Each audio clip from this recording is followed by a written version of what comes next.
sebagai perwira ke depannya Mas ya. Jadi kita melakukan sesuatu itu pure kita laksanakan untuk masyarakat Mas. Kita tidak perlu memikirkan apa balasannya buat kita, apa benefitnya untuk karir kita ke depannya, atau keuntungannya buat kita apa. Jadi kita melakukan sesuatu ya murni karena itu kebaikan dan dampaknya akan dirasakan langsung oleh masyarakat.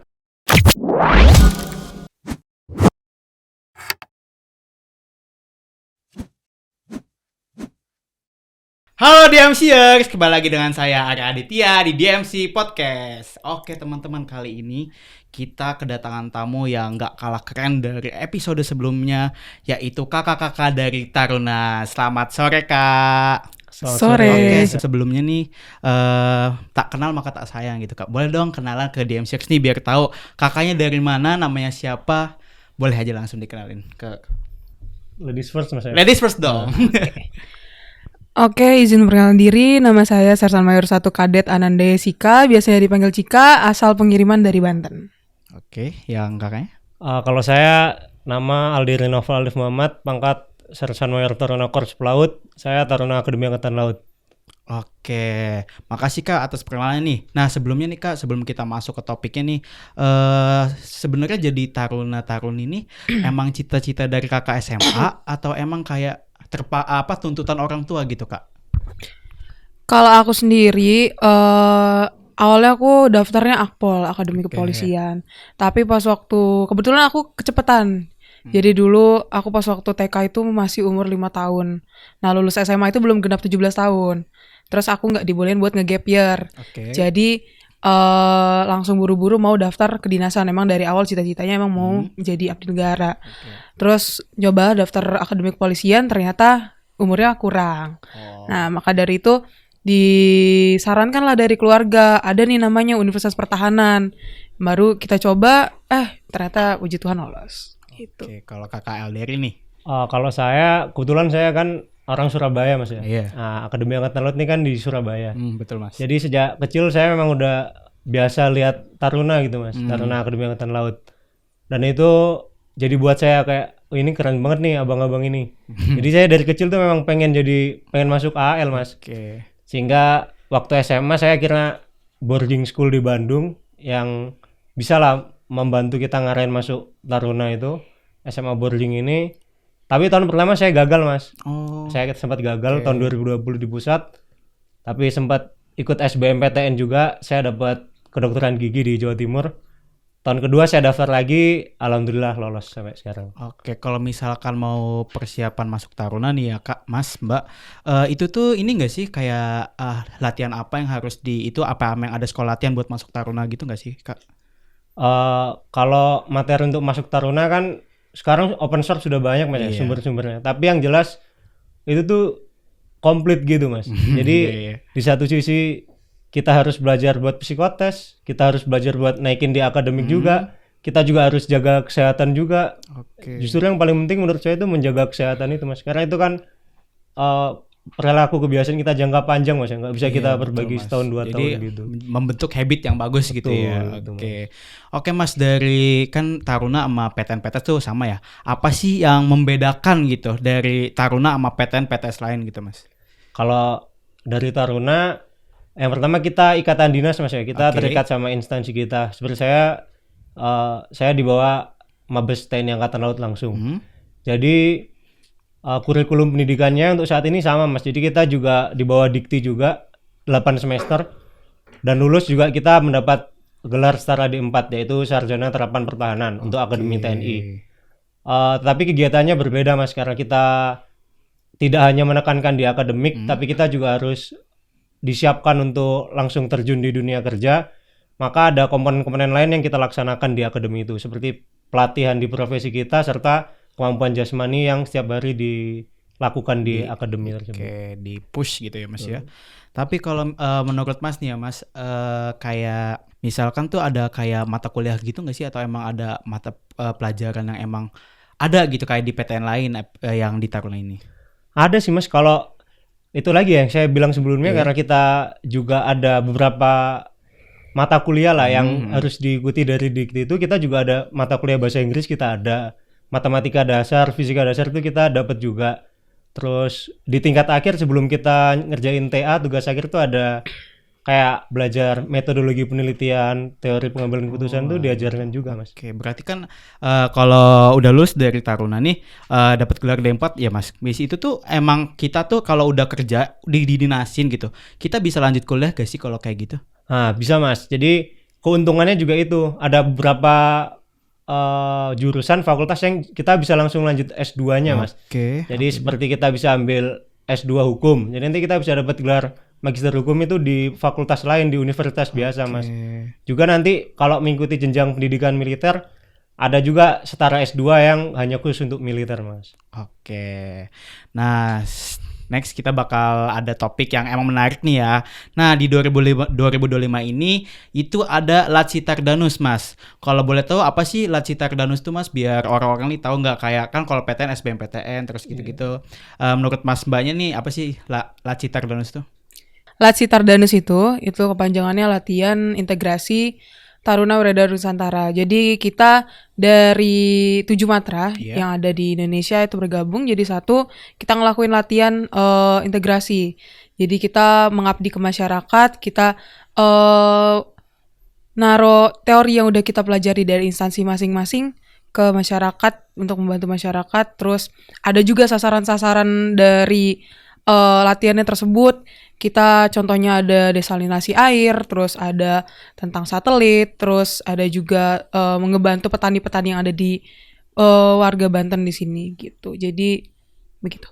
Oke, keren juga nih jawabannya. Tapi kalau Latsitardanus tuh sebenarnya ini udah yang keberapa kali sih Mas? Terus juga kenapa tempat pemilihannya di Banten gitu? Untuk Latsitardanus sendiri tahun ini merupakan tahun ke-45, Mas ya. Tahun 2025 ini dilaksanakannya di Banten. Karena ada beberapa faktor, Mas. Yang pertama, karena salah satu tujuannya dari Latsitarda ini kan mengenalkan kami Taruni dan Prajanya untuk tahu lebih jauh tentang kehidupan masyarakat gitu, Mas. Sedangkan kita tahu sendiri di Banten budayanya masih sangat kuat gitu, Mas. Sehingga itu salah satu alasan yang paling cocok kenapa Taruna itu harus dideploy ke masyarakat, terutama di Banten ini, Mas. Oke, makasih Mas, jawabannya nih menarik banget.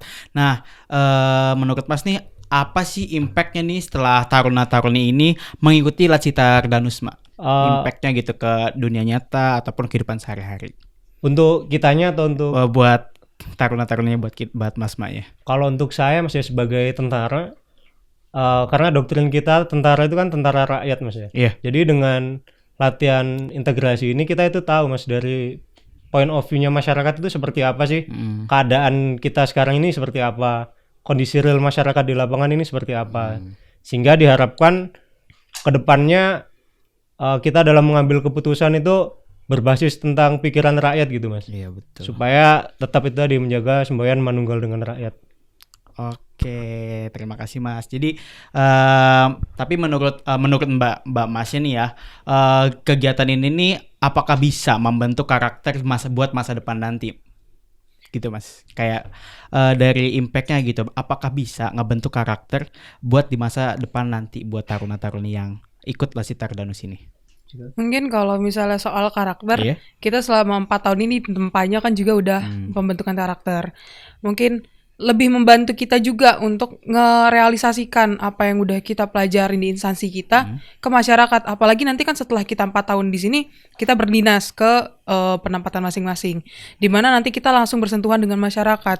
Nah, latihan ini sangat berguna, Mas. Jadi sebelum kita benar-benar langsung bersentuhan dengan masyarakat, kita udah berlatih dulu di sini. Kita udah merealisasikan hal tersebut ke masyarakat sebelum kita benar-benar berdinas. Oke, implementasinya itu seperti apa sih Mbak? Kalau boleh tahu, kayak bersentuhan dengan rakyat, pasti dong ada implementasinya tuh kayak gimana gitu. Mungkin yang udah kita jalanin dari hari pertama ya, kita udah ngelakuin kirap. Jadi kita udah menghibur masyarakat Banten, masyarakat Bantennya juga antusias melihat kita. Terus kita anjang sana, ada kegiatan anjang sana. Kita kemarin kan Idul Adha. Kita ngebantu warga motong-motongin daging, kita ngebagiin dagingnya, terus bermain sama anak-anak yang ada di desa juga. Dan banyak lagi Mas. Pokoknya apalagi kan kita tinggalnya di rumah warga. Betul. Nah, jadi secara tidak langsung kita harus bersosialisasi, harus memberikan impact yang baik kepada warga sekitar. Berbaur dengan masyarakat Iya, setempat betul. ya Kak. Oke, menurut Kakak nih, menurutnya cerita menarik atau inspiratif selama kegiatan berlangsung tuh apa aja sih, kayak kejadian unik lah, kayak menginspiratif Kakaknya lah, atau kayak ya udahlah kayaknya kayak tahun ini nih nggak bakal ada lagi di tahun depan gitu ya. Kalau dari aku pribadi, Iya. kemarin aku sempat promosi ke salah satu SMK. SMK di Serang. Itu ada pas waktu bagian tanya jawab, ada seorang siswa kelas 11 laki-laki, dia bertanya pas waktu lagi promosi. Dia bilang, gimana sih Kak motivasinya bisa jadi tentara, bisa jadi kayak kakak gitu. Terus saya tanya balik ke anaknya, emang kamu cita-citanya jadi apa? Terus dia bilang, cita-cita saya jadi tentara Kak, tapi karena latar belakang keluarga saya dan juga saya juga masuk SMK, jadi saya nggak jadi Kak jadi tentara, saya maunya jadi pengusaha aja. Nah dari situ saya merasa agak terharu, agak tersentuh, karena mungkin mindset yang kayak gitu yang perlu dirubah, karena untuk menjadi seorang tentara, untuk menjadi seorang taruna atau kadet seperti kami nih, tidak ada biaya apapun, tidak ada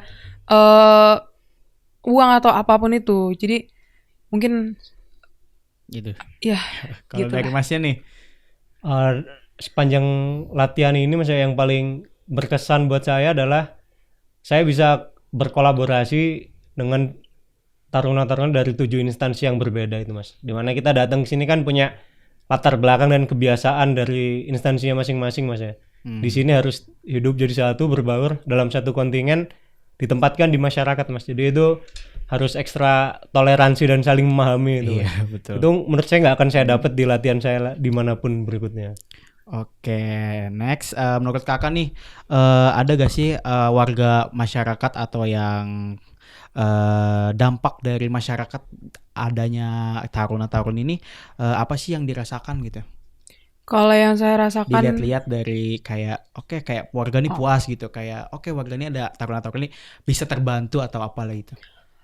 kalau dari masyarakatnya yang saya rasakan banyak yang menganggap kita tuh kayak anak sendiri. Iya. Wah, kalau misalnya kita lagi jalan gitu, lagi keliling-keliling, lagi olahraga mandiri pas waktu sore, mereka langsung kayak, ayo sini Neng main ke rumah, itu ditunggu. Jadi antusiasnya itu sangat kerasa kekeluargaannya itu benar-benar ada, apalagi di desa kan. Terus anak-anaknya juga yang ada di desa-desa tuh, ayo Kak main. Terus pas waktu kita udah pulang mereka yang sampai ngejar-ngejar. Jadi benar-benar kerasa hangatnya keluarga itu. Apalagi kita kan selama 4 tahun ini kita asrama, kita jarang ketemu keluarga.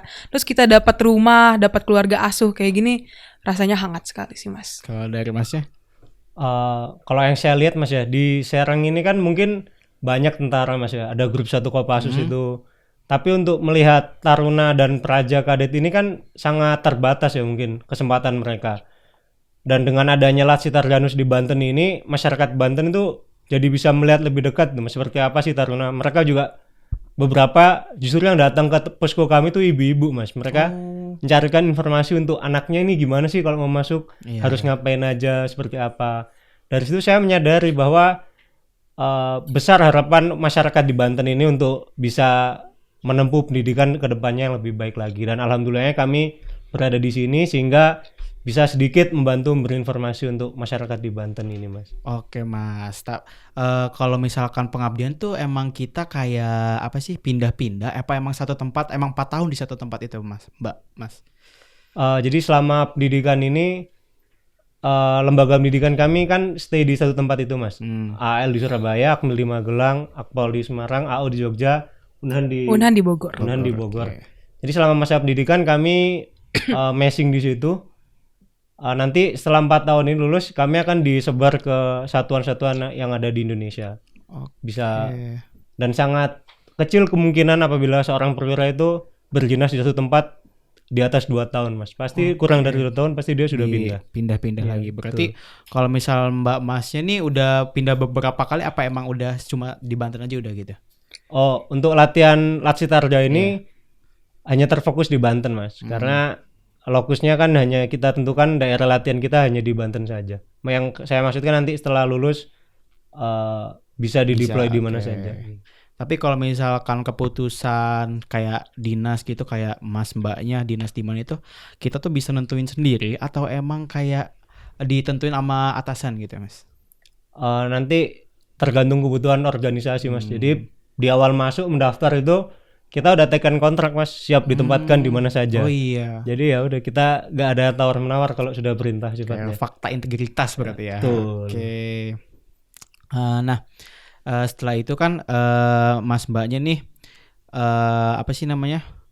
Mengabdi kepada masyarakat dan juga kepada seluruh warga Indonesia ya, yang dimana dari desa tertinggal ataupun wilayah tertinggal gitu ya Mas.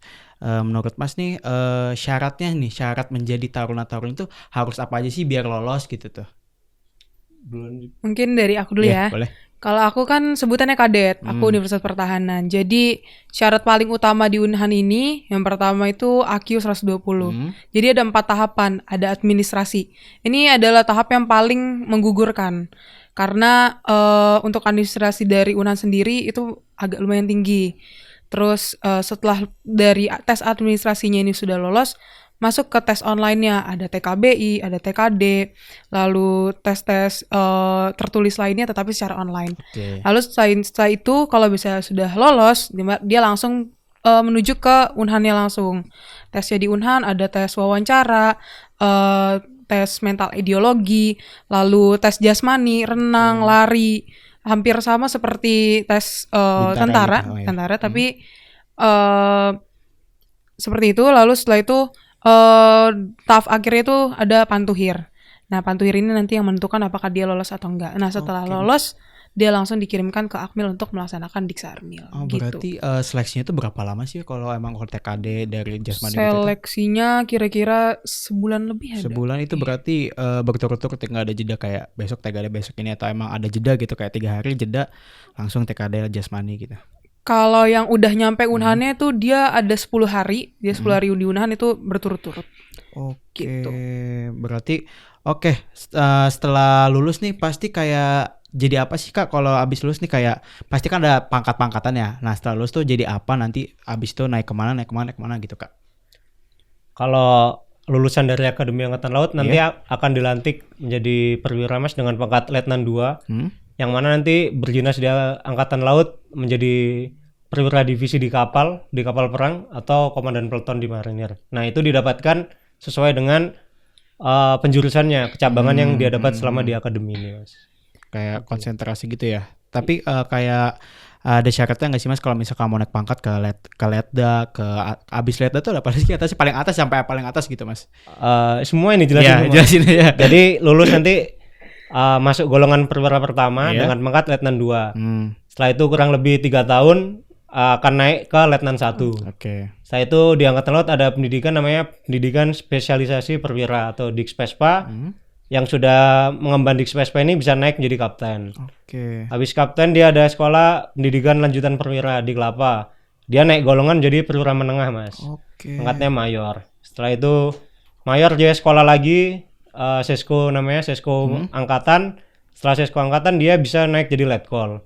Letnan kolonel ya. Letnan kolonel, betul. Setelah Letkol dia naik jadi kolonel, baru setelah itu naik masuk ke perwira tinggi Laksamana Mas. Sudah bintang pangkatnya kalau itu. Kalau berarti kalau misalkan nih kalau menentukan pangkat tuh dari gambar apa sih, kayak bintang berapa itu kita kayak bintang 1 nih apa, bintang 2 apa gitu. Itu kayak apa sih Mas? Kalau di Angkatan Laut perwira itu nanti apabila pakaian loreng seperti ini pangkatnya kan di sini Mas ya. Iya. Di sini. Tapi kalau menggunakan pakaian dinas harian pangkatnya di pundak kalau perwira itu. Sedangkan untuk golongan lainnya Bintara dan Tama pangkatnya di lengan. Oke. Lulus dari Akademi Angkatan Laut akan mendapatkan pangkat Letnan 2, pangkatnya Balok 1 sini Mas. Oke. Berarti setelah jadi letkol tuh ada apa lagi sih Mas, kayak udah gitu stuck di letkol udah kayak paling tinggi? Setelah kolonel. Iya, setelah kolonel naik jadi Laksamana pertama Mas, bintang 1. Laksamana. Bisa naik lagi jadi Laksamana Muda bintang 2. Oh. Maksimal berapa bintang? Bintang 4. Bintang 4 apa itu dia? Bintang 4 di dalam Angkatan Laut sendiri Kepala Staf Angkatan Laut namanya. Kasal. Kasal. Tapi dari kepala staf angkatan teh akan dipilih satu buat jadi panglima TNI sama-sama bintang 4. Gitu. Tapi dinasnya juga ditempatkan atau emang kayak ya udah gitu, dinas udah diatur sama atasan gitu, kayak kamu dinas di sini gitu. Apa emang enggak kayak kalau udah pangkat paling tinggi tadi yang kayak Laksamana? Untuk Kasal otomatis dia akan bekerjanya di Markas Besar Angkatan Laut Mas, di Mabesal di Jakarta semua. Oke, kalau lulusan dari Unhan gimana nih Kak? Kalau lulusan dari Unhan kan dia banyak prodinya sesuai dengan prodinya. Tapi untuk arahan kami itu seluruhnya itu diwajibkan untuk menjadi seorang perwira karir. Jadi perwira karir ini setelah kita lulus dari Universitas Pertahanan, kita kan wisuda. Kita dapat gelar sarjana sesuai dari prodinya masing-masing. Nah setelah itu baru kita mengikuti kembali tes. Tapi langsung pansus untuk tes perwira karir. Setelah itu balik lagi kita diksarmil lagi 3 bulan. Setelah itu kita dilantik menjadi perwira. Pangkatnya juga sama Letnan 2 TNI. Tapi kalau misalnya memang tidak lolos, itu akan diarahkan menjadi ASN Kemhan gitu. Kementerian Pertahanan. Iya, kan kita kan Universitas Pertahanan di bawahinnya dinaungi oleh Kementerian Pertahanan. Jadi balik lagi ke situ. Jadi kalau jadi ASN Kemhan tuh di mana ditempatinnya Mbak? Kayak di mana sih namanya? Lapas apa sih kayak gitu nggak sih? Bukan, Beda. Itu ada lagi. Oh, tapi tetap Unhan. Apa emang beda banget? Kayak beda apa sih? Kalau lapas tuh beda lagi Mas. Politeknik Beda. sendiri Iya, Mas ya. politekniknya sendiri. Dulu namanya apa? Politeknik Ilmu Permasyarakatan. Dia di bawahnya Kemenkumham. Mm-mm. Jadi satu sama imigrasi sekarang. Oke Mas Mbak, dari Latsitarda nih kan pasti dari rumpun yang berbeda-beda ya, kayak dari 38 provinsi menjadi satu di satu tempat di satu daerah gitu. Gimana sih awal perjalanan Mas Mbak nih, kayak Masnya dari misal Surabaya, Mbaknya dari Bogor gitu, itu perjalanan awalnya gimana? Boleh diceritain nggak? Mungkin yang lebih seru dari Masnya dulu ya. Mas Itu lebih Aldiri seru. nih. Oke, kalau kami dari Akademi Angkatan Laut, ini disclaimer dulu Mas. Kami peserta terjauh. Oke. Kami dari Surabaya. Jadi kami berangkat ke sini itu WA tanggal 29 Mei. Kami naik kapal KRI Surabaya dari Surabaya. Kami layar tanggal 29, terus kami sandar dulu di Semarang, Mas. Oke. Di Semarang udah ada satu kapal lagi udah di situ. Kami link up nunggu AAU, Akpol sama Akmil. Jadi setelah dari Semarang kita layar 2 kapal pakai KRI Surabaya sama KRI Semarang. Terus kita sandar di Indah Kiat di Cilegon. Oh iya, Indah Kiat. Ya. Di Cilegon itu udah ditunggu sama Unhan, PSSN sama IPDN. Oke. Habis itu di Indah Kiat itu baru kita dari akademi masing-masing nih Mas, baru kita melebur menjadi kontingen-kontingen latihan. Oke. Jadi kita ketemu pertama kali di Indah Kiat itu. Oke, berarti kayak jadi satu gitu ya. Iya, betul. Kalau yang AAL sama AU kami di kapal udah ketemu karena kita satu kapal. Itu berapa hari berarti kayak? Jadi layar dari Surabaya ke Semarang kan 1 hari aja Mas. 20 jam lah kira-kira. Terus dari Semarang ke Cilegonnya itu 1 hari lebih Mas. Jadi kira-kira kita ya 3 harian di kapal. Kami yang dari Surabaya. Oke, kalau 3 harian dari kapal berarti kayak ya udah biasa gitu ya Mas ya. Kayak nggak bosan kan Mas? Enggak, bentar doang. Bentar doang ya. Kalau dari Mbak Jessica-nya kayak gimana nih Mbak? Kalau dari Universitas Pertahanan sendiri kan dia dari Bogor, tuh deket lah. Jadi dari Bogor kami perpindahan ke sini itu menggunakan bis sampai ke grup 1 Kopassus. Jadi sebelum H-4 sebelum pembukaan kita di grup 1 Kopassus dulu, kita bermalam di situ. Persiapan juga gladi pembukaan, terus gladi GS untuk drum bandnya itu kami berlatihnya di situ semua. Mungkin untuk Unhan cepet sih gitu aja. Ya, karena gak mungkin kita ikut ke kapal juga kan muter-muter jadinya. Kita kan dekat jadi langsung. Habis itu kita langsung pembukaan kita yang merapat ke apa tadi namanya? Indah Kiat. Nah, Indah Kiat. Berarti dari Indah Kiat langsung ke menuju lokasi yang emang Dari- dijadikan Latsitarda di Indah Kiat itu yang kontingen yang sasarannya di Lebak sama Pandeglang dia langsung ke sasaran Mas. Sedangkan kami yang di Serang sama di Cilegon kami gladi dulu buat pembukaan di kota Serang itu. Jadi kalau misalkan itu tuh ini konvoy gitu, satu berapa bis apa naik bis ya? Iya, naik bis. Naik bis. Rame Mas itu. Bis dari semua instansi itu Mas ada. Oh, Iya. keren juga berarti ya. Oke nih Mas, abis Latsitarda nih ya, agendanya tuh ngapain aja sih Mas abis lat Citra nih? Kita nggak mungkin dong kayak ya udah abis lat Citra tuh kayak ya udah abis ini diem aja belajar lagi gitu. Apa emang ada lagi gitu? Kebetulan kalau aku sendiri udah selesai, perkuliahan sudah selesai, udah sidang juga. Jadi setelah ini tinggal menunggu yudisium sama menunggu wisuda. Nanti perkiraan antara Agustus atau September kita wisuda Universitas Pertahanan udah S1 dari angkatan keduanya. Setelah itu tinggal menunggu arahan, kita persiapan untuk perwira karir gitu. Oke, kalau dari Masnya nih instansi berbeda. Kalau dari yang Akademi TNI sama Polri itu kita relatif sama sih Mas semuanya. Kita juga tugas akhirnya udah selesai. Jadi mungkin kita kembali persiapan untuk rangkaian penutupan pendidikan. Terus ini sama sekaligus mohon doanya juga mungkin Mas ya. Insya Allah tanggal 23 Juli kami akan melaksanakan Prasetya Perwira, yaitu dilantik di istana oleh Presiden. Amin. Jadi, Mohon doanya ya guys. Doanya. Jadi kami mempersiapkan untuk rangkaian itu Mas. Oke, berarti Masnya udah mau ini ya lulus. Insya Allah. Amin. Oke Mas, daripada kita nih kan udah lama banget nih, kita udah ngobrol-ngobrol asik, ngobrol juga kayak bermanfaat banget nih yang mau masuk Taruni. Gimana kalau kita minum kopi dulu nih? Cocok. Oke, boleh lah ya? Udah saya minum Mas. Iya nggak apa-apa Mas. Nah, teman-teman, ini kita kopinya dari Lavepco Untirta. Nah, di Lavepco ini kita juga nggak jual kopi, teman-teman. Kita ada jual nasi karage, terus juga kita sandwich, itu dan cookies juga banyak banget, teman-teman. Untuk rasa kopinya pasti jos, dan jangan lupa beli di Lavepco. Menurut Mas Mbaknya gimana nih? Oke sih Mas, ini untuk americanonya worth it lah. Bisa digocek gak ini Mas? bisa. Delif Lavepco. Kalau dari Mbaknya mesen apa Mbak? Selain kopi juga aku mesen Thai tea ya. Ini enak banget. Terus tulisannya juga sangat membuat semangat ya. Kalau bukan donatur dilarang ngatur. Kelas ya. Oke nih Mas, kita lanjut lagi nih ya. Kita Q&A dari pertanyaan Instagram nih. Oke. Dari @shootray, di daerah mana aja Lat Citardanus dilaksanakan? Untuk yang tahun ini Mas ya? Iya. Jadi untuk tahun ini kontingen Lat Citardanus dibagi menjadi 4 kontingen. Yang kontingen pertama kami ini melaksanakan Lat Citardanus di Kota Serang dan Kabupaten Serang Mas ya. Jadi kita bagi menjadi 2 lagi. Kontingen keduanya di Cilegon. Lalu yang kontingen ketiga di Lebak, sama yang terakhir melaksanakannya di Pandeglang. Oke. Next, pertanyaan dari @rezi.sy. Gimana sih Kak cara menghadapi kesulitan dan tantangan selama pelatihan? Dari Mbak Jessica dulu paling. Untuk kesulitannya mungkin lebih dikit ya. Kita lebih banyak kemudahan karena dari masyarakatnya sendiri sama dari teman-teman yang kita berkolaborasi dari 7 Matra itu sangat membantu. Apalagi kan pemikiran dan cara kita bekerja beda-beda. Terus dijadikan satu malah lebih mudah rasanya. Ya, jadi masing-masing itu kita bisa membantu sesuai dengan keahlian kita masing-masing gitu.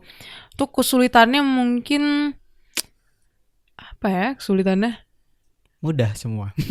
Masih bisa terjalani semuanya, apalagi ya. kita bareng-bareng sih kerjaannya. Iya. Kalau dari point of view Mas Alderi gimana Mas? Kesulitan yang dihadapi di sini ya mungkin ada perbedaan aja Mas dari kita pelaksanaan perencanaan latihan ini sama di lapangannya mungkin ada 1-2 hal yang ternyata berbeda. Contoh kita hanya tahu kan titik, kita kan disebar nih Mas di Sepang aja kita disebar tinggalnya. Mungkin kita hanya tahu titik saya tempat tinggalnya ke rekan saya ini mungkin jaraknya 800 meter, 1 kilo, tapi ternyata di sana jalannya naik turun dan nggak sesuai yang kita harapkan. Kalau jadi Sepang memang pegunungan Mas medannya. Jadi hanya kesusahannya di situ aja sih Mas. Oke, dari @Vino Alexa, izin bertanya, apakah mereka udah diberi makan khas Banten?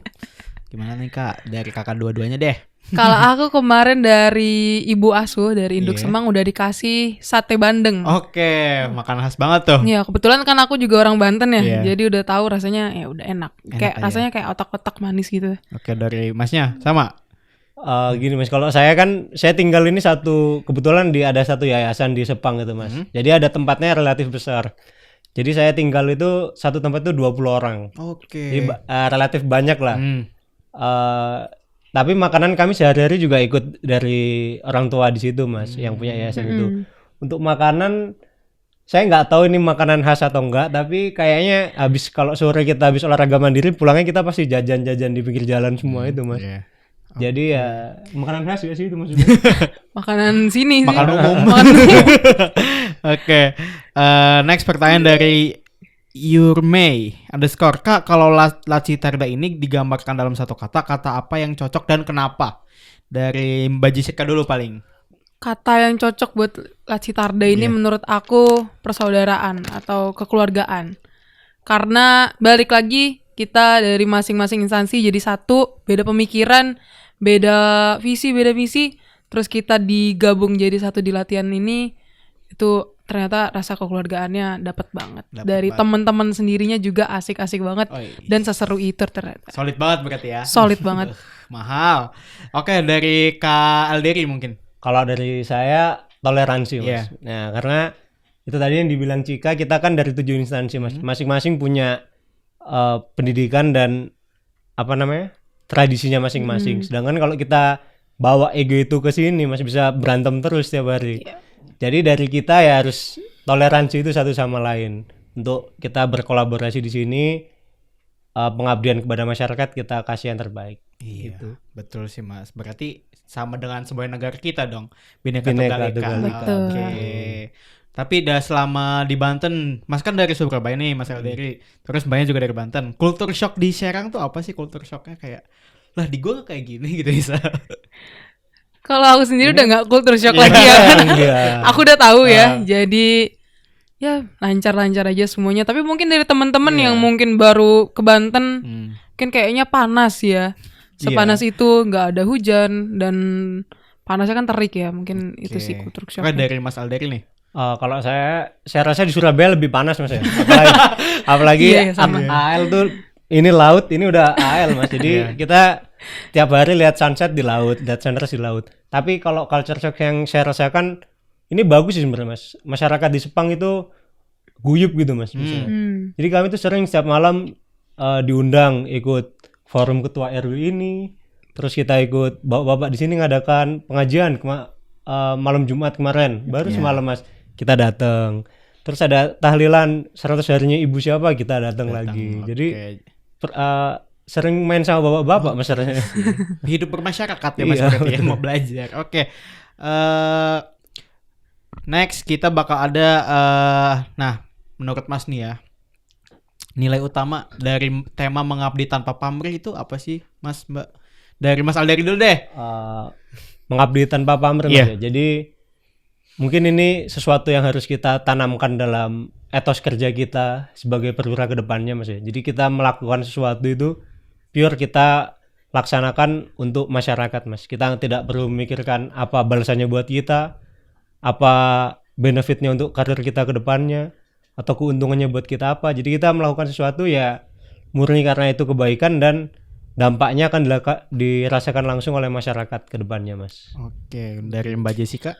Mungkin dari aku balik lagi dari perjanjian kita di awal sebagai taruna dan juga kadet, kita kan siap ditempatkan di mana aja. Kita siap menerima perintah apapun.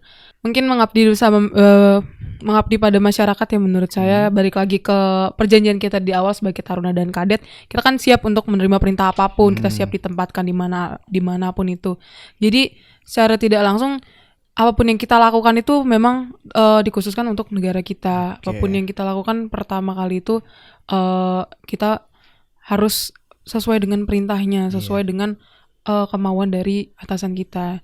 Jadi apalagi kita kan selalu berdampingan dengan masyarakat. Iya betul. Kalau misalnya kita pamrih, kita meminta sesuatu dari masyarakat harus percaya ke siapa lagi Mas, gitu. Jadi pure tulus gitu ya. Betul. Oke. Harapan untuk generasi muda Banten nih Mbak Mas, apa harapan Mbak sama Masnya untuk generasi muda Banten? Kebetulan kemarin aku udah beberapa kali ke SMA sama ke SMK yang dari Banten. Kebetulan aku sendiri juga orang Banten. Harapannya ke depan semoga banyak dari pemuda-pemudi Banten ini yang meneruskan lah jejak-jejak kami sebagai taruna dan juga kadet untuk membela negaranya sendiri dengan cara masuk ke sekolah-sekolah kedinasan begitu. Dari Mas Alderi. Kalau dari saya Mas ya, karena remaja ini kan proses pencarian jati diri itu Mas ya. Betul. Jangan sampai di usia remaja justru kita salah arah, jadi masa depannya tidak sesuai yang diharapkan. Harapan saya untuk generasi muda Banten terbuka kesadarannya Mas untuk ada niat dan semangat membela negara. Membela negara tidak harus dengan cara yang kami lakukan, bisa di bidangnya masing-masing. Tapi kami sangat open dan sangat bersyukur apabila ada yang mau melanjutkan ke jalan pendidikan yang sudah kami lakukan gitu. Oke, terima kasih Mas Alderi. Nah, saya mau Mas Mbaknya nih menceritakan refleksi pribadi pelajaran hidup dari Latsita Dardanus ini, Mas. Kayak kalau saya nggak ikut Latsita Dardanus, saya nggak bakal gini-gini misal gitu kan. Oke, langsung aja dari Mas Alderi dulu deh. Oke. Refleksi diri dari yang kita dapat dari Latsita Dardanus ini. Mungkin ini Mas ya, kehidupan di tentara itu kan serba diatur Mas ya, dan terjadwal. Sedangkan ketika yang saya dapatkan di masyarakat ini, situasinya itu bisa berubah cepat gitu Mas. Kayak tadi saya bilang, awalnya kita tidak ada jadwal, lalu tiba-tiba diajak ini sama masyarakat, diajak ini sama Bapak ini, kegiatannya jadi ini. Yang saya rasakan dari Latsita Dardanus yaitu kita harus bisa fleksibel dan menyesuaikan keadaan yang baru itu Mas. Gitu. Dari Mbak Jessica-nya nih. Oke, mungkin kalau dari Derry mungkin sendiri dari masyarakatnya. Kalau aku dapetnya dari teman-temannya, dari banyak teman-teman dari berbagai instansinya, kita nerima sikap orang yang berbeda-beda, kita nerima cara pandang orang yang berbeda-beda. Aku banyak belajar dari teman-teman sendiri. Ternyata dari instansi ini tradisinya seperti ini, dari yang Akpol tradisinya seperti ini, dari hal-hal tradisi-tradisi yang baik itu mungkin bisa aku bawa nanti ke Universitas Pertahanan untuk aku sebarkan ke adik-adik aku, ke junior-junior aku, agar tradisinya kita tuh lebih baik lagi begitu. Oke, makasih Mbak Jessica. Nah, dari Latsita Dardanus sudah berjalan 45 kali ya Mas ya? Iya, Oke. betul. Jadi podcast ini menyoroti Latsita Dardanus sebagai wadah bagi taruna-taruni untuk mengasah kepemimpinan dan semangat pengabdian. Melalui berbagai program di setiap daerah, mereka belajar melayani tanpa pamrih serta menanamkan nilai keadilan. Kolaborasi dengan pemerintah dan warga memberikan dampak nyata sekaligus membekali taruna-taruni dengan pengalaman hidup yang inspiratif bagi generasi muda di Banten. Oke, terima kasih Mbak Jessica, Mas Alderi udah jauh-jauh datang ke sini. Kayak ya ampun gitu kan. Kayak gimana nih Mas perasaannya, kayak udah gak nyangka banget ada podcast gitu. Keren sih Mas, saya gak expect bakal seproper ini tempatnya itu. Kalau dari Mbak Jessica, aku sih bangga banget ya sebagai orang Banten, semua orang Banten kayak ngerasa dapat keluarga sendiri, keluarga teman sendiri, jadi asik lah bawaannya. Apalagi tadi juga sama kaget ngelihatnya, wah ternyata studio ya, ternyata sebagus ini. Aku tadi ngelihat dari layar kameranya, udah kayak podcast di keren banget sih. Oke, terima kasih, see you in next video.